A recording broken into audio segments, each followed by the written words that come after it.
Pagdating sa reliyo, kung sino-sino ang pinipili natin, ang baba-baba ng ating pamantayan.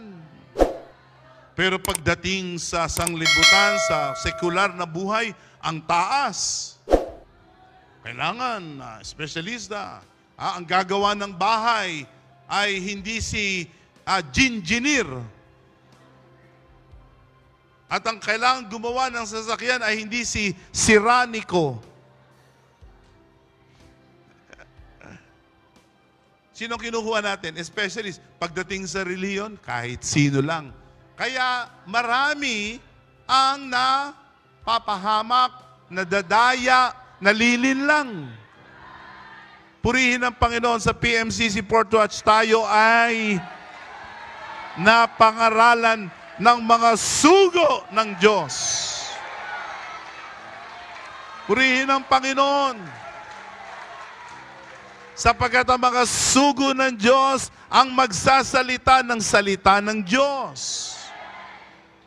Yan ang wika ng Panginoong Jesus sa aklat ng Juan sa Kapitulo 3, 34. Ganito ang sabi ng Panginoong Jesus. In the book of John chapter 3 verse 34. Babasahin natin yan sa wikang Tagalog. Sapagkat ang sinugo ng Diyos ay nagsasalita ng mga salita ng Diyos. Sino ang makapagsasalita ng mga salita ng Diyos? Ang marunong, ang matipuno, ang gwapo, ang sikat.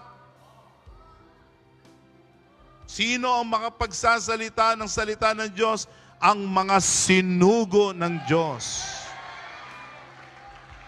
At sino ang mga sinugo ng Diyos? Walang iba kundi ang mga apostol.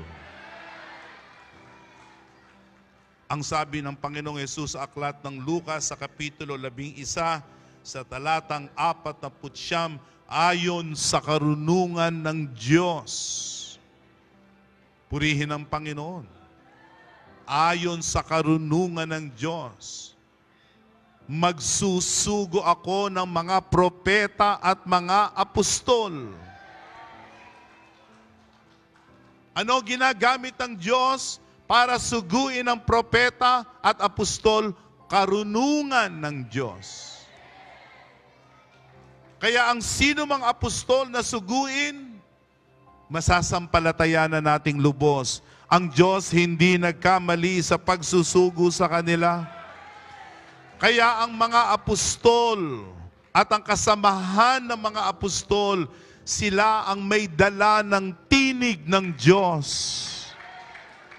Yeah, totoo yan mga kapatid, mga minamahal kong mga panauhin. Ang tinig ng Diyos ay dala-dala ng mga sugo ng Diyos.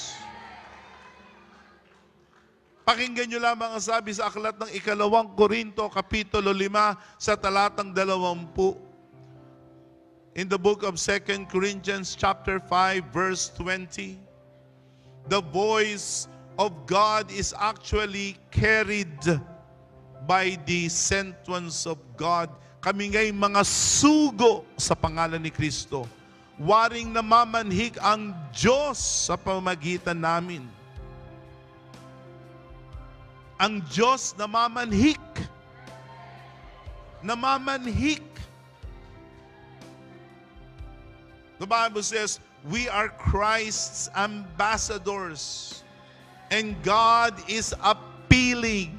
God is imploring us na mamanhik ang Diyos sa pamamagitan namin. Sino ang may dala ng tinig ng Diyos? Sino may dala ng mensahe ng Diyos? Ang mga sugong apostol. Ang makinig sa mga apostol ay gaya ng ating pakikinig na sa tinig ng Diyos. It is a very sobering task na hindi ito pwedeng basta-basta aangkinin. Hindi ito basta-basta na panghihimasukan ng sino mang tao. Kailangan siya muna ay tawagin ng Diyos. pag siya'y tawagin ng Diyos para magsalita alang-alang sa Diyos, siya ang tunay na sugo ng Diyos. Kaya ang mga tunay na sugo ng Diyos, pag sila'y magsalita, ay para bagang ang Panginoon na ang nagsasalita sa atin. Ang sabi ng Panginoong Jesus sa aklat ng Lucas sa kapitulo 10 sa talatang 16 in the book of Luke chapter 10 verse 16, He who listens to you, listens to me. Napakadaling intindihin. Ang sabi ng Panginoon, yung nakikinig sa inyo, ako ang pinakinggan. Yung tumanggi sa inyo, ako ang tinanggihan. At kapag ako ang inyong tanggihan, ang sabi ng ating Panginoong Jesus, ay tinanggihan nyo yung Ama na nagsugo sa akin. At purihin ng Panginoon, tayo ngayon ay mga pinili ng Diyos.